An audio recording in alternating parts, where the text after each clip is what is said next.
Good morning guys, welcome to daily current affairs class. चलिए start करते हैं 7 अप्रैल के इम्पोर्टेंट करंट अफेयर्स। आज का हमारा पहला क्वेश्चन है, विकास और शांति के लिए अंतर्राष्ट्रीय खेल दिवस कब मनाया जाता है? तो यह दिवस 6 अप्रैल को मनाते हैं और 23 अगस्त 2013 को संयुक्त राष्ट्र ने घोषणा की। विकास और शांति के लिए अंतर्राष्ट्रीय खेल दिवस प्रत्येक वर्ष 6 अप्रैल को मनाया जाएगा। आगे देखिए, वर्ष 2024 में international day of sports for development and peace, इसकी थीम है sport for the promotion of peaceful and inclusive societies. इसकी वर्ष 2024 में थीम है। अगला क्वेश्चन देखते हैं, वर्ल्ड हेल्थ डे कब मनाया जाता है? विश्व स्वास्थ्य दिवस ये हम 7 अप्रैल को मनाते हैं और 1948 में WHO ने पहली विश्व स्वास्थ्य सभा आयोजित की और 7 अप्रैल की तारीख 1948 में WHO की स्थापना का प्रतीक है, जिसके बाद में ही 1950 से प्रत्येक वर्ष 7 अप्रैल को इस दिन के रूप में मनाने का निर्णय लिया गया। आगे देखिए, वर्ष 2024 में वर्ल्ड हेल्थ डे, इसकी थीम क्या है? My health my right. अगला क्वेश्चन देखते हैं, स्पेशल प्रोटेक्शन ग्रुप में महानिरीक्षक के रूप में किसे नियुक्त किया गया? तो एसपीजी में महानिरीक्षक के रूप में नियुक्त किया गया है लव कुमार को। अब लव कुमार ये उत्तर प्रदेश कैडर के 2004 बैच के आईपीएस अधिकारी हैं और इनकी नियुक्ति 2 वर्ष के लिए हुई है। वर्तमान में लव कुमार इसी ग्रुप में डीआईजी के पद पर कार्यरत हैं।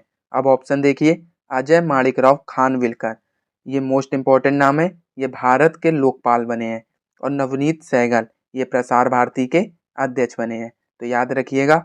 अगला क्वेश्चन देखते हैं, हाल ही में जारी फीफा रैंकिंग में इंडियन फुटबॉल टीम कौन से स्थान पर है? तो Indian football team FIFA ranking में 121वें स्थान पर है, जो कि पिछले 7 सालों में सबसे खराब रैंक है। अब सबसे खराब रैंक ये है 121। तो इंडियन फुटबॉल टीम की सबसे अच्छी रैंक कब थी? तो 1996 में थी, जो कि 94 थी। अब देखिए, फीफा इसको इस्टेब्लिश किया गया 21 मई 1904 को और हेडक्वार्टर है ज्यूरिच स्विट्जरलैंड में और इसके प्रेसिडेंट है जियानी इन्फेंटिनो। अब फीफा की फुल फॉर्म क्या है? तो international federation of association football. अगला क्वेश्चन देखते हैं, हाल ही में एक वाहन एक फास्टैग नियम कब से लागू हुआ है? तो ये नियम लागू हुआ है 1 अप्रैल 2024 से। आगे देखिए, 1 अप्रैल से national highway authority of India का एक वाहन एक फास्टैग नियम लागू हो गया है। यह कई व्हीकल्स के लिए एक ही फास्टैग के इस्तेमाल या फिर एक ही व्हीकल से कई फास्टैग के इस्तेमाल को रोकने के लिए किया गया है।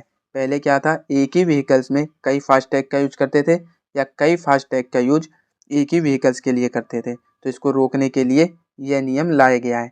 अब नए नियम के मुताबिक एक व्हीकल पर एक से ज़्यादा फास्टैग नहीं लगाए जा सकेंगे। और फास्टैग भारत में टोल कलेक्शन की इलेक्ट्रॉनिक सर्विस है, जिसे NHAI national highway authority of India operate करता है। टोल पेमेंट के लिए FASTag radio frequency identification technology का यूज करता है और देश में फास्टैग स्कीम की शुरुआत 2014 में हुई थी। अगला क्वेश्चन देखते हैं, अप्रैल 2024 को भारतीय सेना में किस एयर डिफेंस सुरक्षा प्रणाली को शामिल किया गया है? तो इस प्रणाली का नाम है आकाश तीर। आगे देखिए, 4 अप्रैल 2024 को सेना ने एयर डिफेंस सुरक्षा को और मजबूत करने की दिशा में कदम उठाते हुए आकाश तीर कमांड और कंट्रोल सिस्टम को भारतीय सेना के एयर डिफेंस कोर में शामिल किया है। अगला क्वेश्चन देखते हैं, हाल ही में जारी वाडा की रैंकिंग के अनुसार दुनिया की डोपिंग उल्लंघन करने वाला शीर्ष देश कौन सा है? तो ये शीर्ष देश है इंडिया। इंडिया दुनिया में डोपिंग के मामले में वाडा की रैंकिंग के अनुसार नंबर 1 पर है। अब डोपिंग क्या होता है? तो डोपिंग किसी एथलीट द्वारा ऐसे पदार्थ का सेवन करना है जो उनकी खेल क्षमता को बढ़ा देता है। तो अब वाडा ने 2022 में टोटल 3865 टेस्टिंग की, जिसमें से 125 टेस्टिंग पॉजिटिव आई, जिन एथलीटों ने डोपिंग किया था। अब डोपिंग के मामले में दूसरे नंबर पर कौन सा देश है? तो रसिया है, जिसके 85 मामले डोपिंग के आए और यूएसए 84 मामले आए, जो कि तीसरे नंबर पर है। और वाडा की फुल फॉर्म है world anti doping agency. Established हुआ था 1999 में और इसका हेडक्वार्टर है मॉन्ट्रियल कनाडा में, और इसके हेड है विटोल्ड बंका। अगला क्वेश्चन देखते हैं।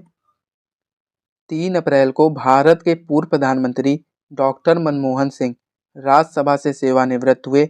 वह पहली बार राज्यसभा में कब शामिल हुए थे? तो मनमोहन सिंह अक्टूबर 1991 में पहली बार राज्यसभा में शामिल हुए, और मनमोहन सिंह को पूर्व प्रधानमंत्री और भारत रत्न पीवी नरसिम्हा राव के साथ उदारीकरण, निजीकरण और वैश्वीकरण के 1991 के ऐतिहासिक आर्थिक सुधार लाने के लिए जाना जाता है।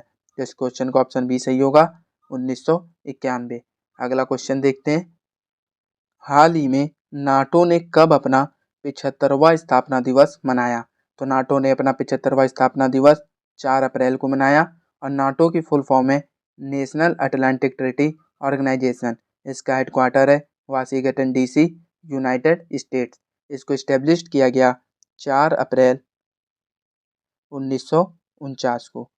अब नाटो में टोटल 32 सदस्य देश हैं, जिसमें 32वां सदस्य बना था स्वीडन और 31वां सदस्य बना था फिनलैंड। अगला क्वेश्चन देखते हैं। हाल ही में आर्मी मेडिकल कोर का 260वां स्थापना दिवस कब मनाया गया?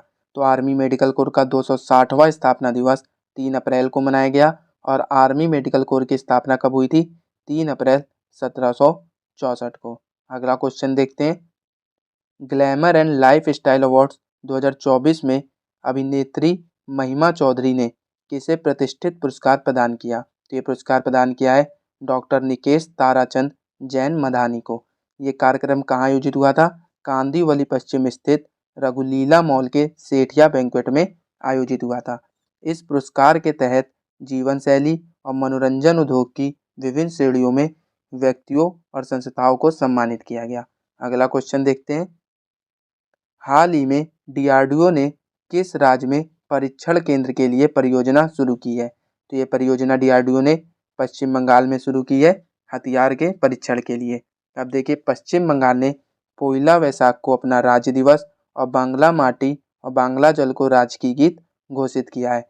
पश्चिम बंगाल के सुंदरवन शहर जलपाईगुड़ी जिले के काला नुनिया चावल और कादियाल साड़ियों को जीआई टैग मिला है। 11वां बांग्लादेश पुस्तक मेला कहाँ आयोजित हुआ? कोलकाता में। पश्चिम बंगाल के ब्रांड एम्बेसडर कौन बने? सौरभ गांगुली। और शांति निकेतन को यूनेस्को ने अपनी विश्व धरोहर सूची में शामिल किया है। अगला क्वेश्चन देखते हैं। किस सार्वजनिक उपक्रम ने बरौनी गुवाहाटी पाइपलाइन परियोजना के लिए 15वां CIDC विश्वकर्मा पुरस्कार जीता है? तो CIDC विश्वकर्मा पुरस्कार जीता है गेल इंडिया लिमिटेड ने। यह पुरस्कार गेल के निदेशक दीपक गुप्ता और कार्यकारी निदेशक AK त्रिपाठी ने प्राप्त किया। CIDC विश्वकर्मा पुरस्कार का उद्देश्य भारत में निर्माण उद्योग में उत्कृष्ट योगदान को मान्यता देना है। अब देखिए गेल, इसकी फुल फॉर्म क्या है? Gas authority of India limited. Established किया गया 1984 में, और हेडक्वार्टर है न्यू दिल्ली में, और इसके चेयरमैन और MD हैं संदीप कुमार गुप्ता। अगला क्वेश्चन देखते हैं।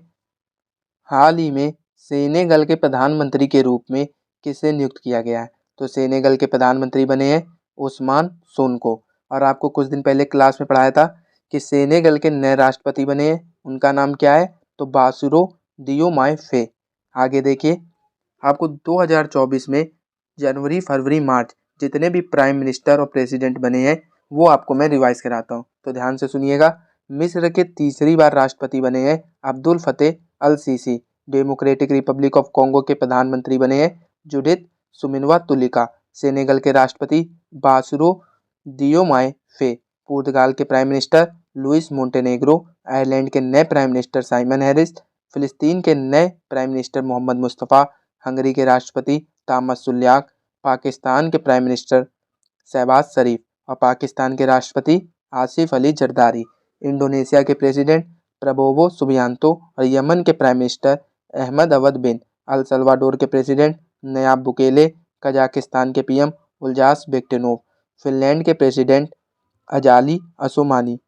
अलेक्जेंडर स्टब, और कोमोरोस के प्रेसिडेंट अजाली असोमानी। ग्वाटेमाला के नए प्रेसिडेंट बर्नार्डो एवेरेलो, और ताइवान के प्रेसिडेंट लाई चिंग-ते। फ्रांस के सबसे युवा और पहले समलैंगिक प्रधानमंत्री कौन बने हैं? ग्रेबियल एटल। चार के PM सक्सेस मसरा, और डेमोक्रेटिक रिपब्लिक ऑफ कॉन्गो के प्रेसिडेंट बने हैं फेलिक्स त्शेसिकेदी। ये थे 2024 में जनवरी, फरवरी, मार्च में बने प्राइम मिनिस्टर और प्रेसिडेंट, जो मैंने आपको रिवाइज कराया है। अब आगे देखते हैं। तो दोस्तों ये थे आज के इम्पोर्टेंट करंट अफेयर्स जो कि एग्जाम के पॉइंट ऑफ व्यू से इम्पोर्टेंट थे। अगर आपको क्लास पसंद आई हो तो वीडियो को लाइक कीजिए, सब्सक्राइब कीजिए और शेयर कीजिए, और बेल आइकन को जरूर दबाइएगा ताकि वीडियो अपडेट आपको सबसे पहले प्राप्त हो। और ये रहा आपका लास्ट क्लास में पूछा हुआ क्वेश्चन, इसका आंसर देखते हैं। हाल ही में किस देश के राष्ट्रपति ने सूखे पर राष्ट्रीय आपातकाल की घोषणा की है? तो इस देश है जिम्बाब्वे।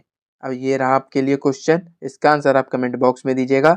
हाल ही में एक वाहन एक फास्टैग नियम कब से लागू हुआ? इसका आंसर आप कमेंट बॉक्स में दीजिए।